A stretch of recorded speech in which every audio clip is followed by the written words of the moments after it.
بسم الله الرحمن الرحيم والحمد لله رب العالمين والصلاة والسلام على رسول الله وعلى آله وصحبه أجمعين. Chers frères, presque chaque personne dans ce monde moderne est impliquée dans une activité matérielle comme gagner sa vie, aller à l'école, manger, dormir et avoir une vie sociale. Naturellement, nous oublions Allah, les obligations qui lui sont dues. Lorsque nous oublions Allah, cette vie et ses attitudes deviennent l'occupation centrale de l'esprit humain. Les désirs se déchaînent. Une personne commence à poursuivre les illusions, ce qui ne peut jamais saisir. Pour beaucoup, l'argent devient l'unique but de la vie. Plus vous gagnez, plus vous dépensez, plus vous envolez. Allah a fixé des moments pour rompre régulièrement avec les tâches de la vie quotidienne et l'adorer. Première heure de matin, avant de commencer notre journée, au milieu de la journée, en fin d'après-midi, en soirée et le soir avant d'aller nous coucher. Lorsque vous avez accompli la prière correctement et avec concentration, éveillez et stimulez l'âme. Un musulman se rappelait qu'Allah est responsable de tout, qu'il est son fidèle serviteur et que le plaisir d'Allah est son but pendant quelques minutes. 5 fois par jour, le musulman quitte ce monde et rencontre son Seigneur. Allah a dit: adorez-moi donc et accomplissez la salat pour te souvenir de moi. At-taqwa. La prière, salat, rend également une personne consciente de l'existence d'Allah. Quand une personne priait 5 fois par jour, il s'habituait à ressentir la présence d'Allah et développer le sentiment d'être observé par Allah à tout moment. Il n'est jamais caché à Allah, même s'il est seul. Un sentiment de conscience où l'existence d'Allah maintient. Le cœur suspendu entre la crainte et l'espoir. La crainte d'Allah éloigne un musulman de l'interdit et l'encourage à faire ce qui est obligatoire. Un mélange d'amour divin et de dévotion le maintient fidèlement pratiquant. L'accomplissement régulier des prières renforce la conscience de l'existence d'Allah. Chercher le pardon, c'est dans la nature humaine de commettre des erreurs. Même le plus vertueux des musulmans commet des péchés et a besoin de se repentir. Nous devons tous constamment demander pardon à Allah et faire notre mieux pour ne pas répéter nos erreurs. Sans un contact régulier avec Allah, il est improbable qu'une personne se sentant coupable de ses péchés ou de se repentir.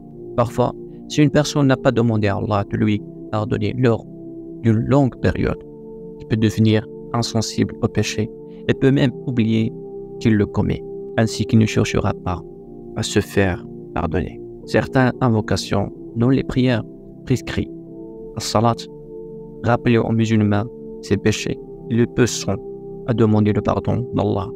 Cela amène les musulmans à se sentir coupables de leurs péchés, à se repentir dès qu'ils ont commis.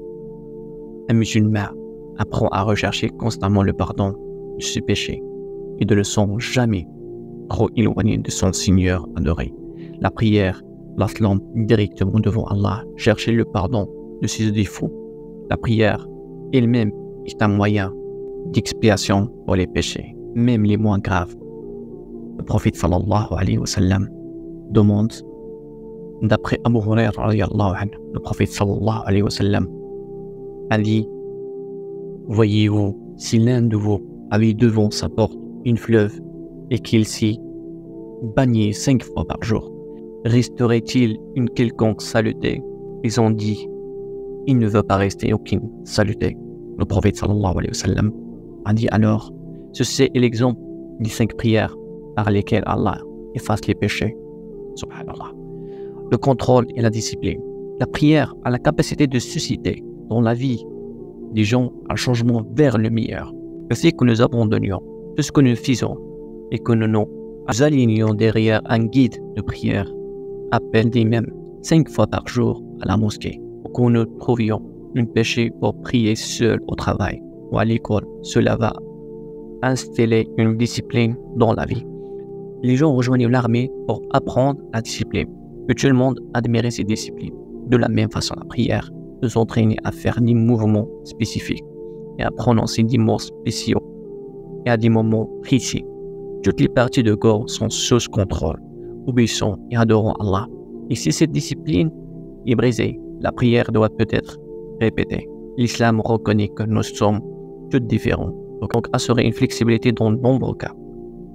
Le guide de la prière l'imam doit garder une prière courte. Les femmes ne sont pas obligées d'accomplir les prières à la mosquée. Un malade peut prier assis et s'il en est capable, il peut même prier allongé. La discipline apprise dans la prière doit être acquise dans d'autres aspects religieux et mondains de la vie. Tout comme nous ne devons pas regarder autour de nous lorsque nous prions, nous devons contrôler nos yeux en dehors de la prière pour ne pas voir ce qui est interdit. Tout comme nous utilisons notre langue pour louer Allah en dehors des prières prescrites, nous ne devons pas l'utiliser pour humilier ou mentir. Tout comme nos mains et nos pieds accomplissent des mouvements contrôlés en dehors des prières, nous ne devons pas l'utiliser pour voler, acheter ou manger ce qui est interdit. Nous ne devons pas chercher l'interdit, mais nous éloigner.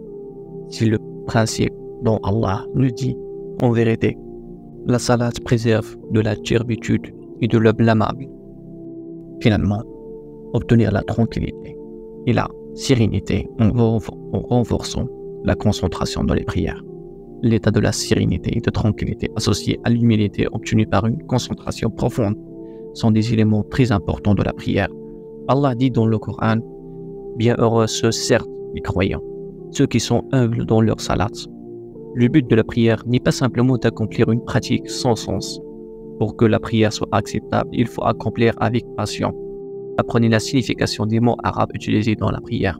Concentrez-vous sur leur signification et sur les passages du Coran que vous récitez. Sachez qu'Allah répond aux prières et qu'il vous écoute.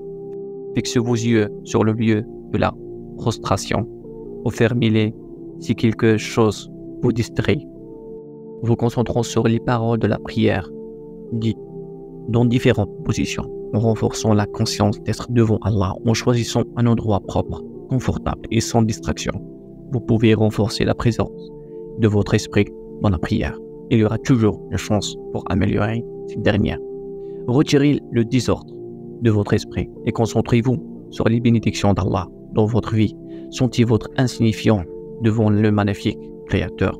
Sentez-vous coupable de vos péchés. Cela vous aidera à réduire le stress, le souci et l'anxiété. Notre esprit et notre corps ne pouvons en supportant beaucoup.